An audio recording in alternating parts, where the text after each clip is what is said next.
Yes, hello. We are now at the course introduction for the course Applied IoT at Linnaeus University. And my name is... Sorry for that. I accidentally had my YouTube window open in another window. We are now at the introduction, and we are today just going to go through some of the basics of the course. As you will see in just a couple of minutes, is that most of the basics should already be covered. So we'll focus on the overview parts of the course and try to make it as clear as possible. So I have shared a document which you will be able to follow along also in the Discord channel. It's an HackMD document. So you are able to follow the notes while I speak. So just to start, this is, well, supposed to be a course that you do because you want to learn about IoT, but we also have created something that we have seen the last years is that people actually long for this course. They think it's fun. And I think this is also something that is worth mentioning, is that this is perhaps not the ordinary university course, especially not the ordinary distance course. We do not just record a couple of lectures and then have a hand-in. We focus much more on the doing part and the workshops and collaboration. So we expect you to just join in and go with the flow. I mean, the more active you are, the more fun and engaging it will be. So the sky is the limit, or even not the sky is the limit. And just to mention a little bit about we are now in the ChatGPT and AI era. This is the first time we've had this at universities. And I would say that this is not the course where this is of any problem at all. My suggestion to all of you is go all in for utilizing every AI tool that is out there and that is available, because this course is about you doing your projects. And if we can utilize these tools to the maximum, please share experiences, please share whatever, but we are not going to try to find people for plagiarism and those things. We focus on you doing the projects, and it should be as good as possible. And if these tools are used in the correct way, I think it will actually maximize the learning experience for everyone. So, and if you haven't seen the welcome video, I really do want you to have a look at it. I just assume that everyone has. Now we are at the point where we introduce the staff of this course, because we are a good number of people. So I'm actually going to invite some people here. And there are actually more people than what you can see here. But we will see some faces here, and I could probably start with let's do a quick introduction round so you can see who's who and who are you going to meet in this course. So maybe we start with Nia Danda and Arslan, and then we go to David and then the TAs. So Nia Danda, please. Hey everyone, and welcome to this IoT course. I'm Neda, and I am working in the project IoT lab for SMF in Linnaeus University. So I am so happy that I am with you in this course as a teacher. So hopefully you enjoy it. This is my background. What else? I think that's a perfect introduction, and maybe you should explain what's a postdoc. What are you doing when you're a postdoc at university? Yes. What is the postdoc? Yeah, I've done my PhD 2 years ago, 2021. So I have some background on cloud computing and distributed system. But when I joined here, I started to learn about Internet of Things and the stuff related to it. So about fog computing, about communication, and MicroPython programming. And as you will see in all the lectures, I will talk about from end to end. I mean, when you have a sensor, when you have a Raspberry Pi Pico, and you are going to send the data and show it in a dashboard. So I learn it and I prepare it as a course for you. So that is how I have done.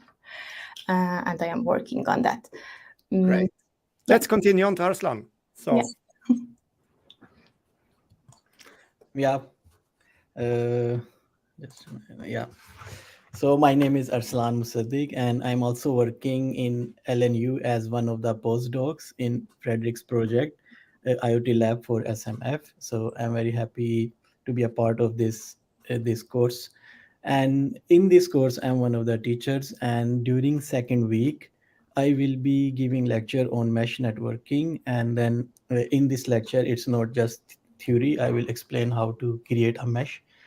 And then I think it will be very informative for you guys. That's great. And you will meet more teachers in the course than Nia Danda, Arslan and me as well. But they will be introduced later on.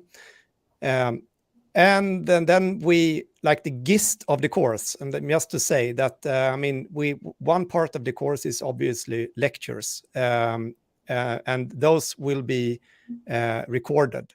And some of them will be live streamed, and also in that way, everything that is live streamed, as this live stream now, will also just stay on YouTube. So everything that will distribute will be recorded as default.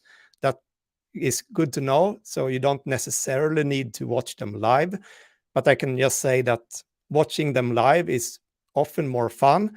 And you're also able to give comments and actually ask questions during a live stream. So you have sort of an interactive element. But the gist of this course, and this is, I think, the most important part of the course, lectures. Well, I'm not going to downgrade the lectures in any way, but you actually learn by doing. I mean, that's how we do it. I mean, if you want to learn something, you need to do it. And we have focused, I would say, especially on that part in this course. So that is why we do have a large team, and we don't have the full team here, but there are actually 4 more people in the TA team. You will all meet them. But most of the people that you're going to meet are the TAs. And the TAs are led by David. You can introduce yourself, and you also work as a research engineer in our lab. So start with you, David. Yeah, thank you. So as you mentioned, my name is David, and I work as a research engineer here at Linnaeus University. I've been doing it for almost 2 years now. I actually took this course when it was first given, so I've actually taken this course. And I will be involved in most of the workshops and everything around the practical aspects of the course. So that's a very short introduction. And what do I do at Linnaeus University? So I am much involved in working with companies, so I help them get started with IoT. So from like having an idea to actually implementing a prototype. So, and these projects are can vary. Some of them are with non-technical companies, and others are with kind of heavy technical. It's a lot of things. So it's fun. Yeah, and just to, I mean, we could also say that, I mean, you did, this is the 4th year we do have the summer course in the Applied IoT. So this course was started as the first time we had it was 2020. And you were a student that year. Yeah. So, and then you just hanged on. So, It's a really nice course. So. Yeah, Jonas as well. Actually, he has transformed into a Pico. So, okay, Paulo, you're next. Hello, everyone. I'm Paulo. I just graduated in network security at Linnaeus University, and I took this course last year. And in the last 2 years, I've been TA for Linnaeus University. So now I'll be TA for this course too. I hope to see a lot of students that I have here, and I hope we will have a lot of fun together. Yeah, thank you. And Hamad? Hello, everyone. I joined this awesome summer course in 2021. I think the second year. David was back then. He was his first year being TAs, and then from last year, 2022, and this is my second year being a TA in this awesome course. And I help you with the tutorials and also with the workshops. We're gonna see each other a lot. Yeah, and when you say a lot, you mean a lot. So I mean, yeah, you will see. So Alessandro. Yep. Hello, I'm Alessandro. This is actually my second year as a TA. Like 2 years ago, I was a student just like you. I did this course. I had lots of fun. Then I received one day a random email from Frederick saying I couldn't be a TA, and that's how I'm here. Like, very simple as that. Yeah, and then okay, I think Mariam next. Hi, everyone. My name is Mariam. I'm from Gothenburg, and I just recently graduated the Interaction Design program at Linnaeus University. I actually got really interested in IoT last year when I started the course, and it was a really fun topic and course to attend. So I look forward to assist as a teacher assistant this summer. Great. And Joachim?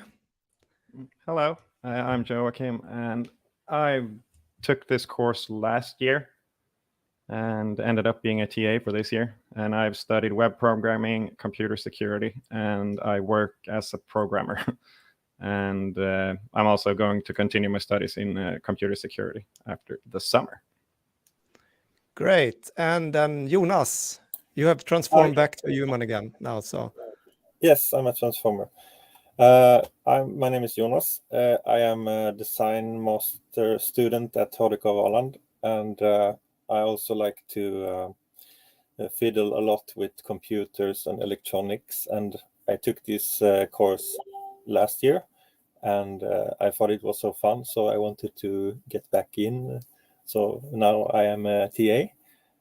So looking forward to this. So great. So you haven't met the full team yet, and you will, those that are not here during the course introduction, you will see them in the Discord server. Everyone, you will be able to see the role because of the color and also in Discord. So I will, and feel free now, we are very small in the very end. So if you, but feel free to add something to discussion, just unmute yourself and add something. But we have now done introduced the staff. So, and as I just said, is that we are focusing on this practical and hands-on learning experience. So that is why we do have that many workshops and TAs in the course. And it's, I would say that the creativity part and the collaboration part are so important. In this course, it's totally fine to share whatever you are doing with other students. You're not cheating if you're collaborating with someone, but still you are supposed to do your own project. You're supposed to do your own project idea. You can't just copy paste. Obviously, that's not fun either. But please collaborate as much as possible. There is no cheating on actually using someone else's code if you can refer to it and adapt and add something. So don't be afraid of collaboration. I'm just saying that is really the most fun part of doing things is together with other people. So And to mention is that a lot of the formalities, like on where to find the information, on where to find the schedule, and where to find correct links, and like how to organize your whatever. I did a recording of this. So there is a recording called the study guide recording. I want you all to look at that one. It won't be as fun, and it won't be maybe that fun, maybe less engaging than this course introduction, but it will give you hopefully a good base of actually being able to follow on how the structure of the course is. And also I do talk a little bit about grading, etc., etc. So I won't dive into that now. Please watch that if you haven't done already. And just to go through the different tools that we use in this course, and this is a very short backstory, is that we are now, I mean, in this particular live stream, at least YouTube says that there are 94 people following along at this very moment. But we have about 400-ish students that have been enrolled into the course. So my guess, based on experience since previous years, is that we're probably going to end up with about 200 active students. That's about what it usually is. And being able to do this course in the way that we want, that is to be interactive, to be, you should be able to collaborate. It should be not hard, it should be fun. We have chosen Discord as the main tool of collaboration and communication. So you will perhaps very rarely, if ever, get an email from us. I'm saying rarely because you never know. But you need to actually, during this course, use Discord. You need to enroll to this server, and that's where we're going to push all information regarding this course. And it's also the place where you are going to ask questions, because there will be questions.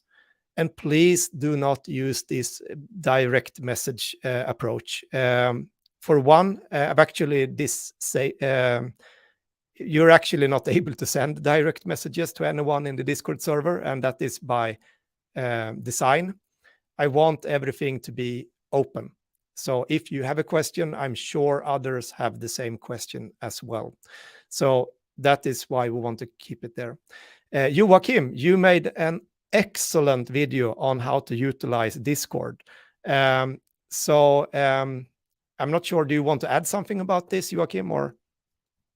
No, I think you got it all covered. Yeah.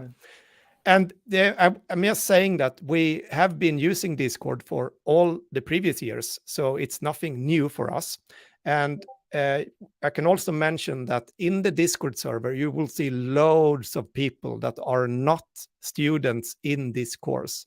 So all the people that have done the course previous years, I would say the majority, or I haven't counted actually, but the majority has probably just stayed.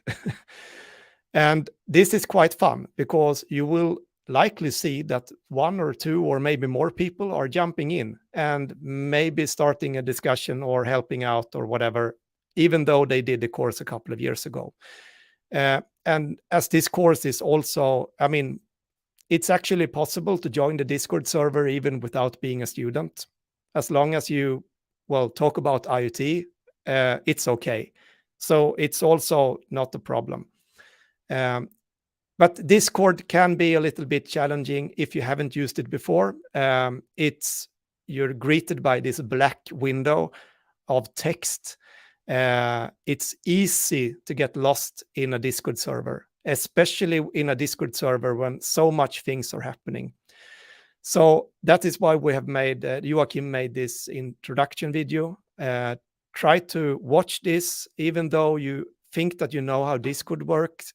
Please watch it, because there are some general pointers on how we want Discord to be utilized in this course. So please watch that, and don't be afraid. It's just a tool. And I know that sometimes it's too much text. Sometimes things are getting lost. Please use the search function. But also, it's no problem. Ask again. So if you haven't gotten your question answered, or if you don't, well, know where the search button is, well, just ask it again. It's not a problem. We just write. Just use it. Canvas.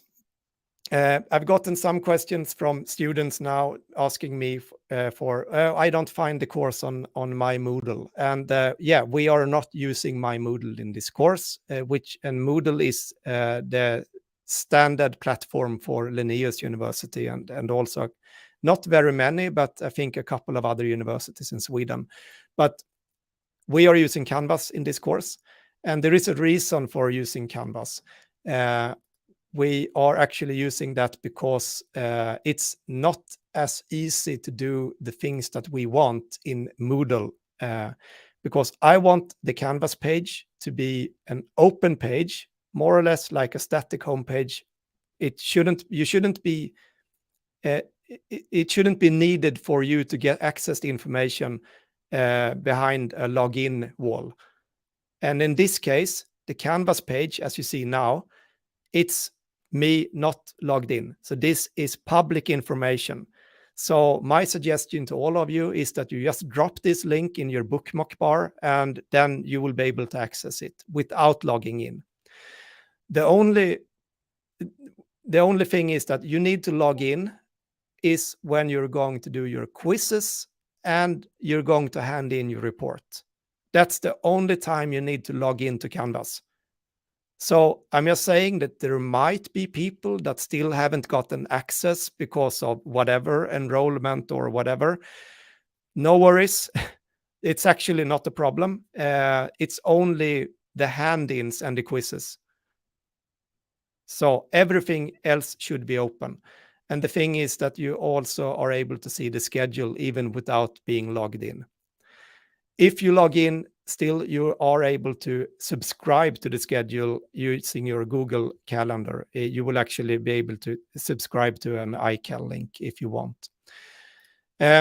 What we have updated here, this was done today. It's actually not 100% done yet, but we are going to work more on this during the afternoon.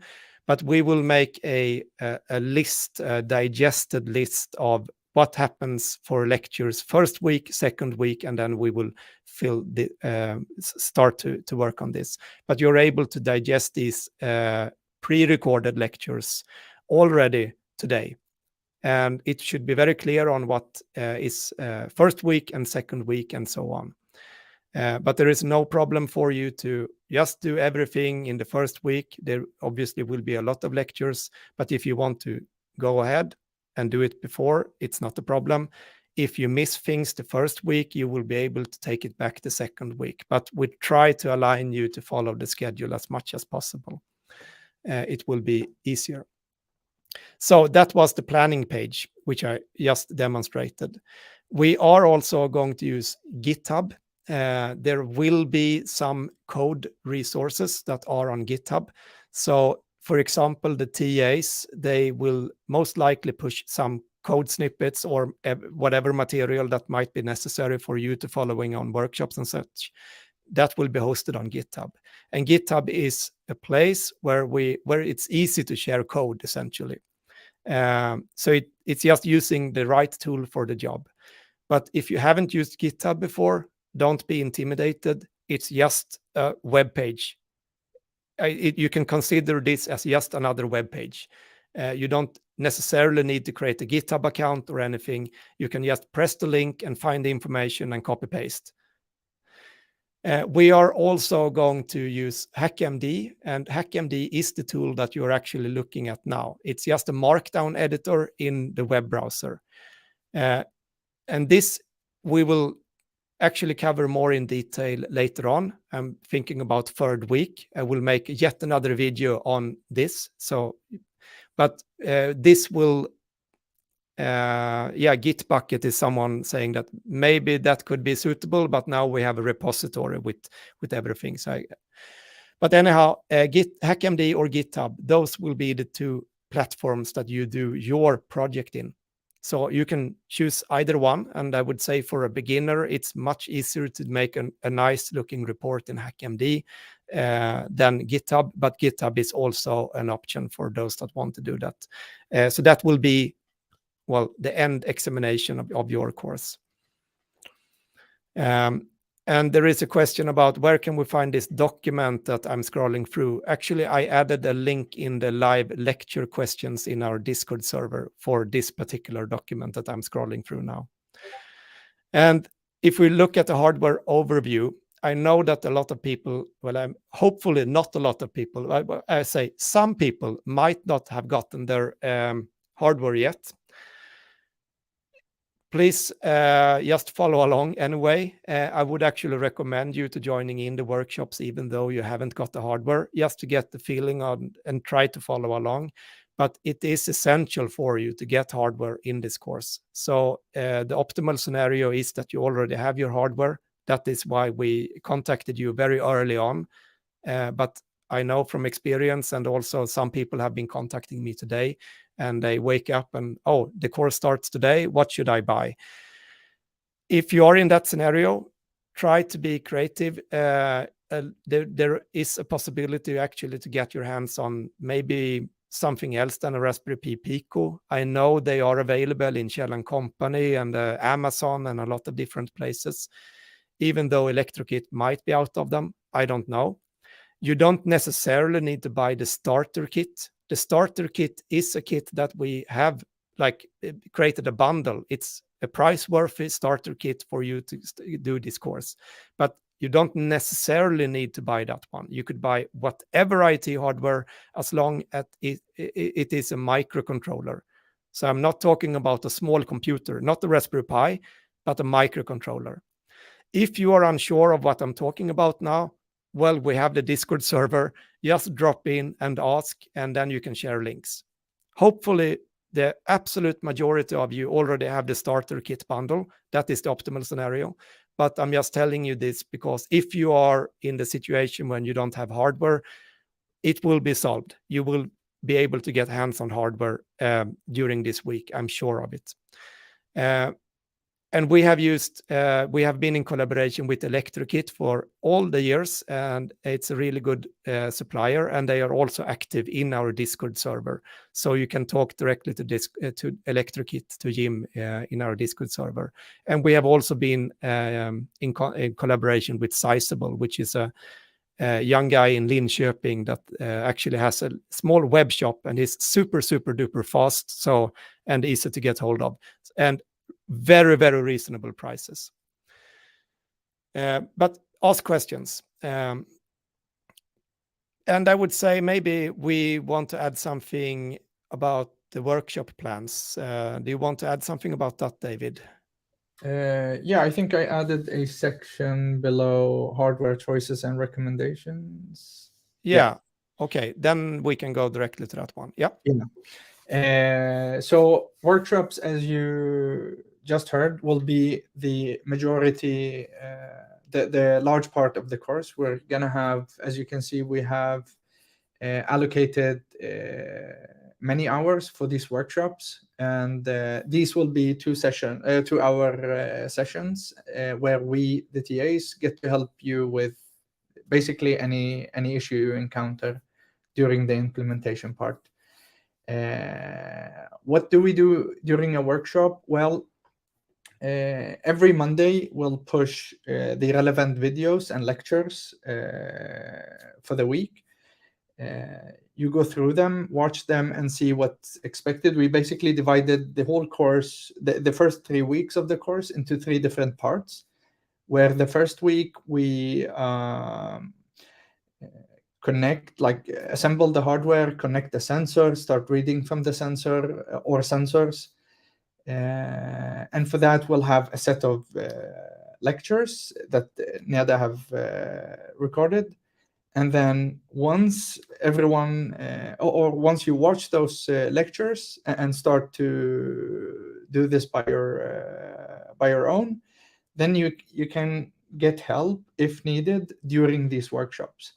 The schedule, you'll see it on Canvas, and we have the first week we have allocated 14 hours, but you don't have to attend basically all 14 hours.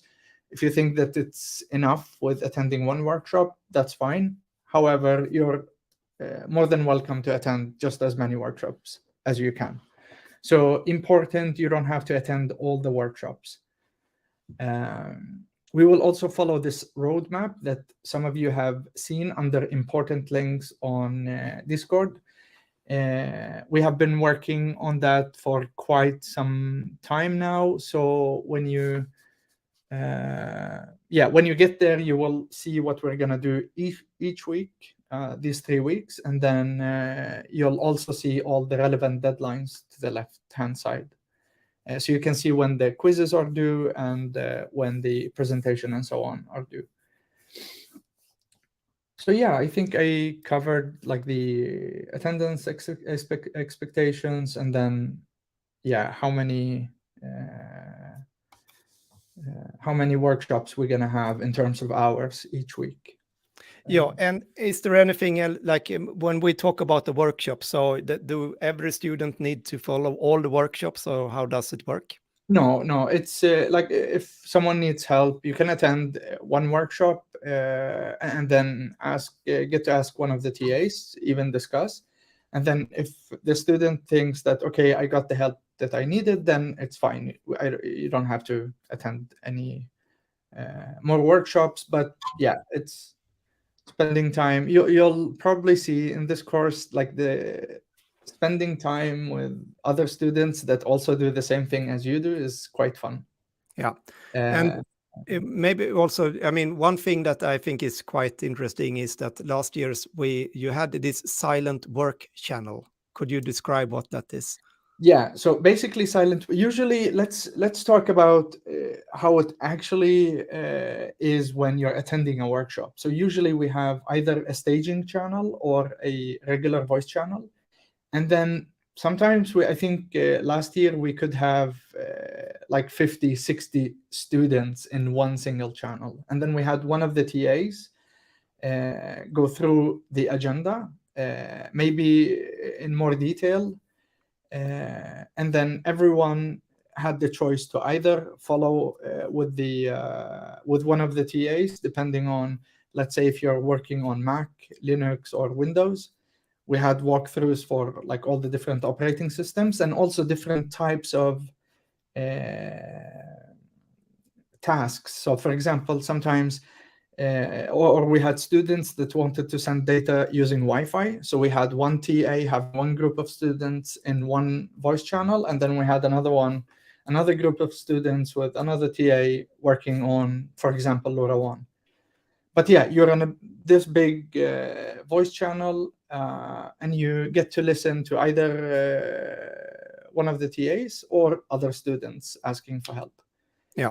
However, the silent channel is when you know what to work on and you don't need help. You can just go there. It's like a silent room. You're there. You're showing others that you're working, but yeah, you cannot speak in this channel.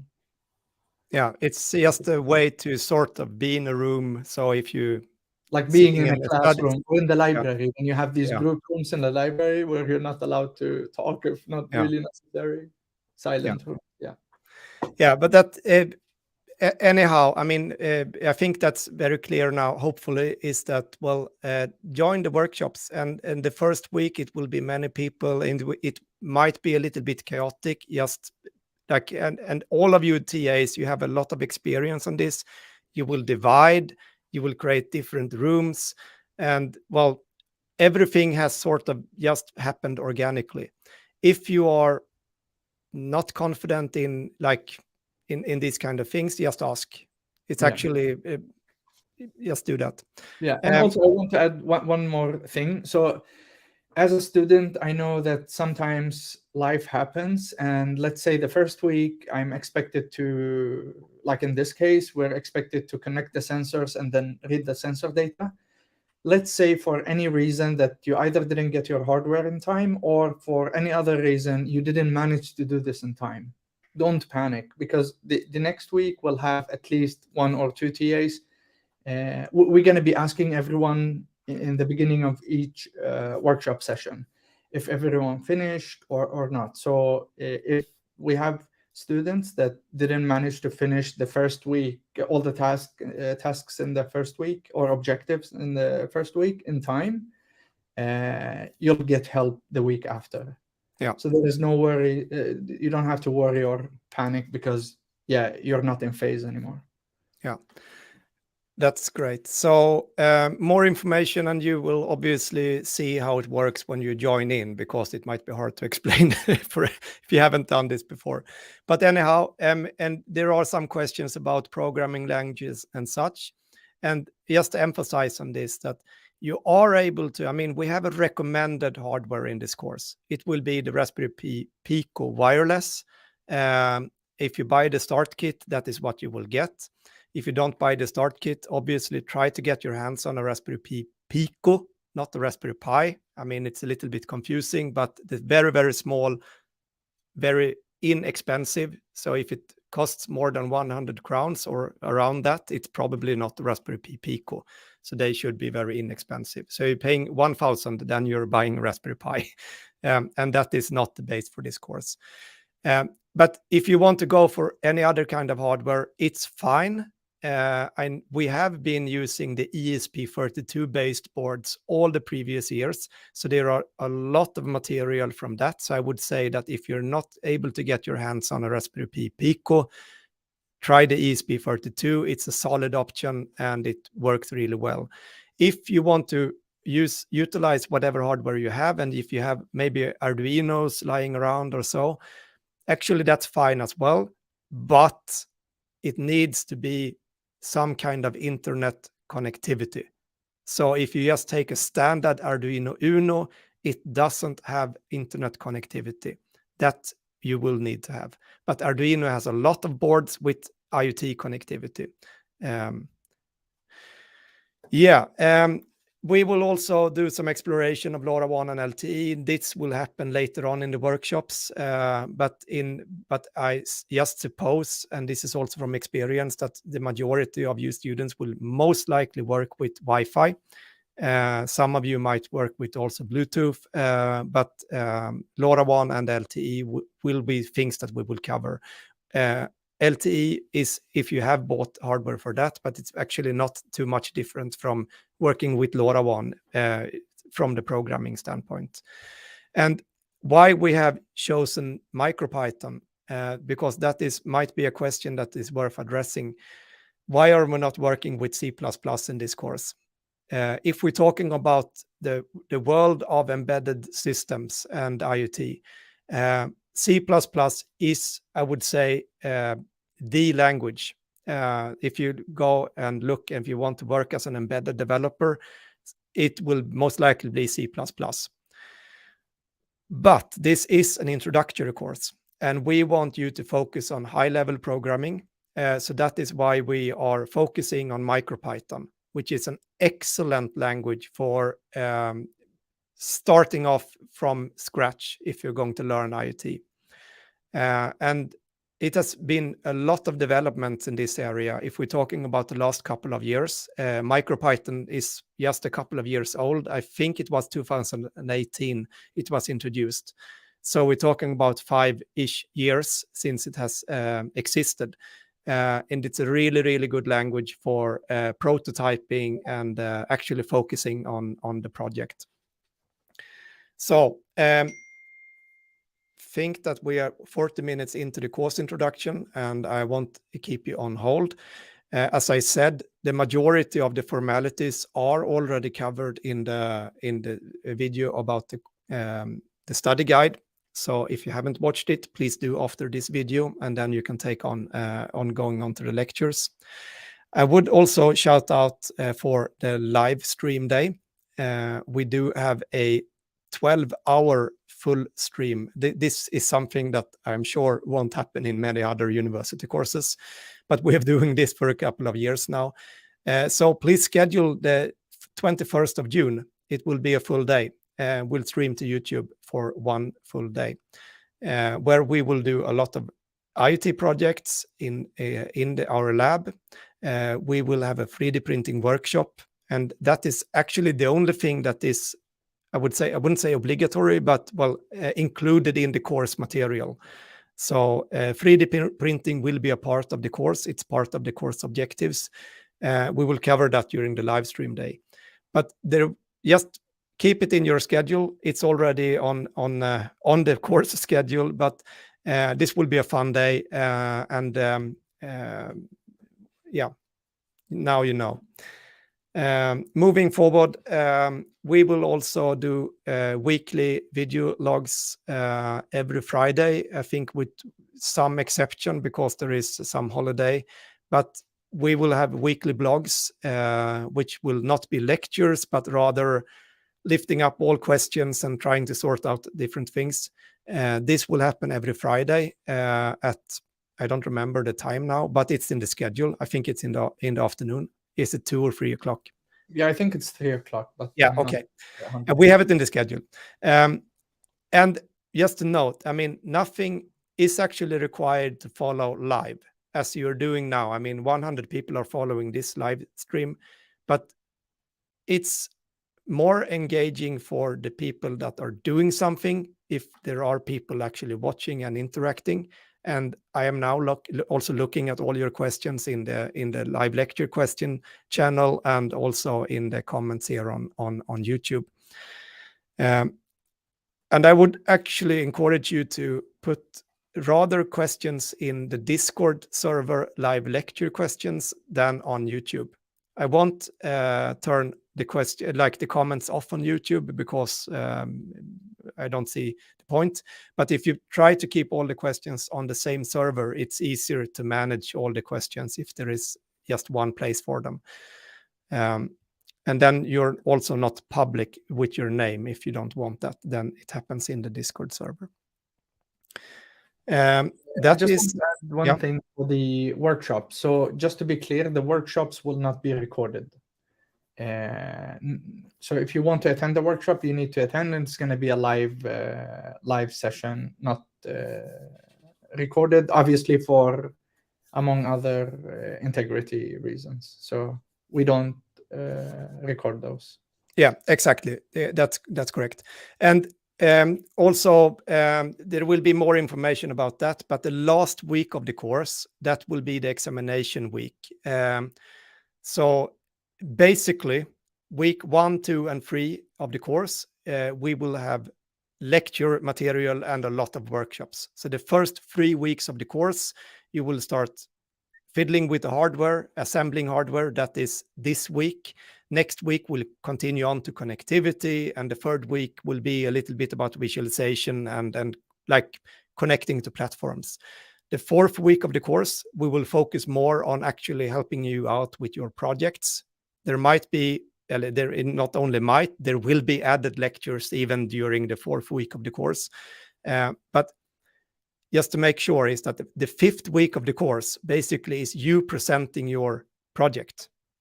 So you essentially have 4 weeks from starting now that you're going to focus on building your project. So just follow along, but that's basically the plan. And last year's, and that might be at least nice to know from previous years, is that we haven't had presentations for everyone last year's. So the previous years, we have done live presentations for those that wanted a higher grade. So the A and B projects, they did presentations. This year, everyone is going to make a presentation. And I guess that if we are 200 students and we have 1 week, there will be a lot of presentations the last week. So we will have to divide them and we will do them in parallel. It will actually be a super cool and fun week because it will be like walking into a really big conference and we have different parallel tracks. This will be planned in the next weeks because we still not know exactly how many students are joining in.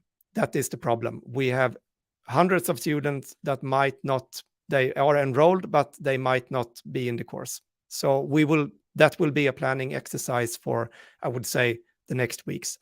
And that doesn't necessarily mean that you need to be 8 to 5 for every day during the last week. But yeah, you will have your presentation slot, and then obviously you can join in for any other presentation. Yes. Fredrik, should we maybe spend a couple of minutes discussing like higher grades? That would be good. Yeah. Yeah, I can just say that for the higher grades, usually we need to know what you're going to be doing. And these discussions, for those of you that aim towards higher grades, meaning like B or A, you're going to have a discussion with a teaching assistant about how to set up your project. However, I think the criteria were defined by you, Fredrik, on the Canvas page, yes? Yeah. So in the second week, late second week, beginning of the third week, we're gonna have these discussions with every student that aims for higher grade, basically. Yeah, that is correct. Good that you mentioned that, because I think that's important. So then, and a higher grade in this sense, it means an A-B project. So if you already know that you want a higher grade, then, well, you need to have a discussion with the TA. And that is for us being able to align your project so it actually is a higher grade project. So it's more or less a help for you. But it's also a help for us, because we want to know how many higher grade projects there are, because then we are going to have these presentations a little bit more extensive. So if you're going for a higher grade project, you will actually have a little bit more extensive project presentation. And then the higher grade projects are not going in parallel sessions. We are going to have them in one session on Thursday and Friday the last week. But there will be more information about, I mean, this is just a course introduction, but like generally, yeah, we will have a peer review. I've already talked about this in the study guide material, in the study guide video. So please watch that. And there will be quizzes. You need to do the quizzes. The quizzes are not made to be any, like, it's not hard to do them. You will be able to click through them and just, yeah, spend time on try to do them as many times as you want, and then essentially you will get it right in the end. It's a more of a way for us to measure activity, but you will need to do quizzes, yes, but the majority of the project, like of the course, is the project.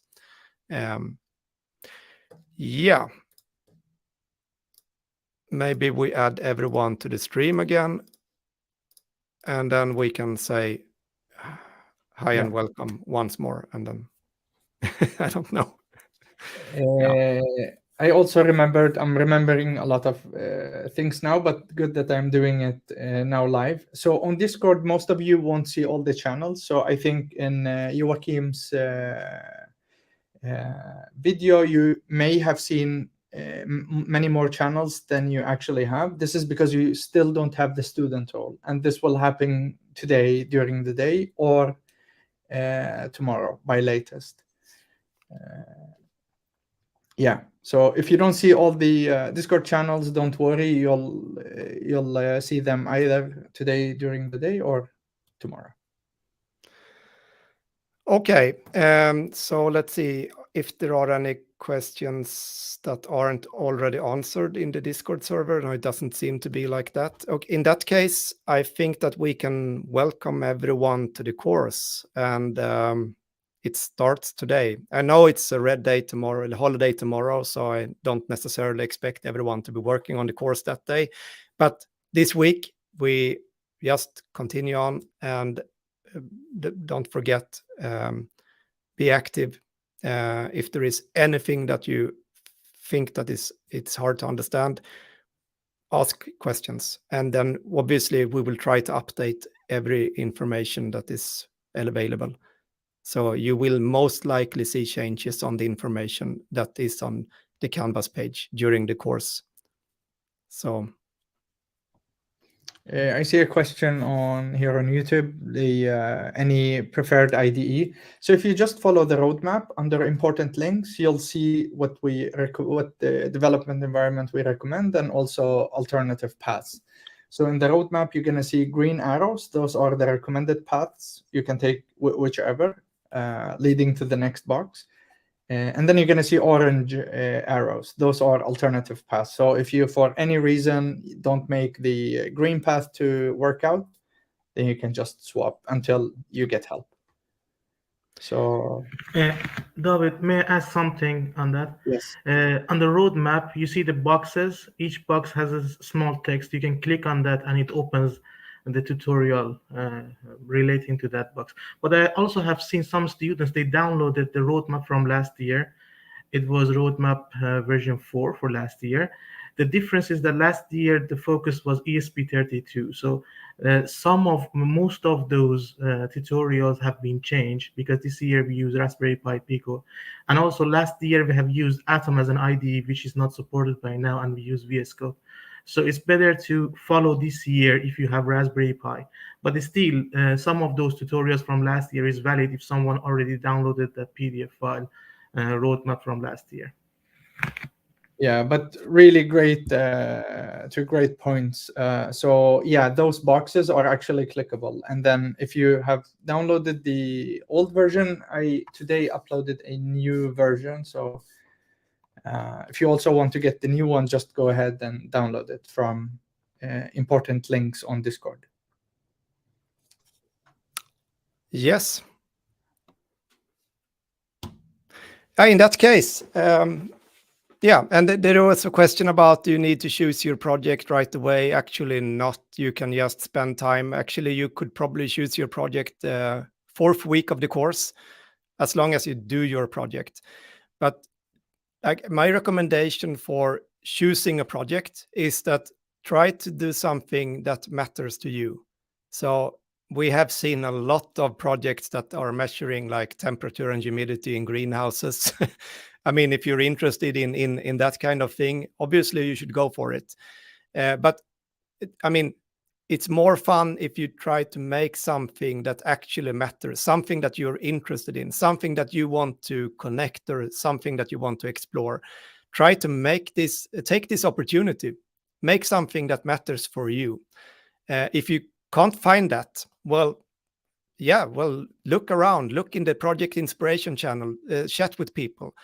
And it's fine also to just do a project exploring things that you want to learn about, and maybe not do anything that really matters, but just for the learning. That's also fine. We have seen projects that people that are exploring just different connectivity options, that they want to explore as much as possible, to learn as much as possible. And they have built a project which is maybe unnecessary. It doesn't do anything, but it's a good learning experience. So it's actually up to you a little bit, but just, I mean, the absolute basic for being passed in this course is that you have some kind of sensor, some kind of microcontroller, and when I say some kind, it will most likely be the starter kit and the Raspberry Pi Pico, and you need to display and visualize that data on the internet. That is like the basic things, and you are able to do that quite, I would say, if you're already working within the area of IoT, and I know some of you are, it might be an afternoon's work. And if that is the case, my suggestion is that, well, now it's the opportunity for you to dive into MQTT, to COPE, and to different connectivity options, etc., because you will have, like, it's like a bollhav, as you say in Swedish, like you can actually explore, spend time on stuff that you want to learn more about. And the same thing, we're going to cover mesh networking. Mesh networking will not be like a basic thing in the course. So that is not something that will be required for just getting a grade. But some of you, I'm sure, will like it. And we will cover other things that are, I would say, more advanced than the basics. So, okay.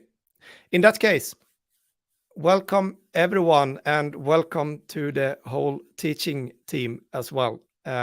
this will be really fun 5 weeks that we have ahead of us. And with those words, if there is nothing else to add, I will end this stream. Okay.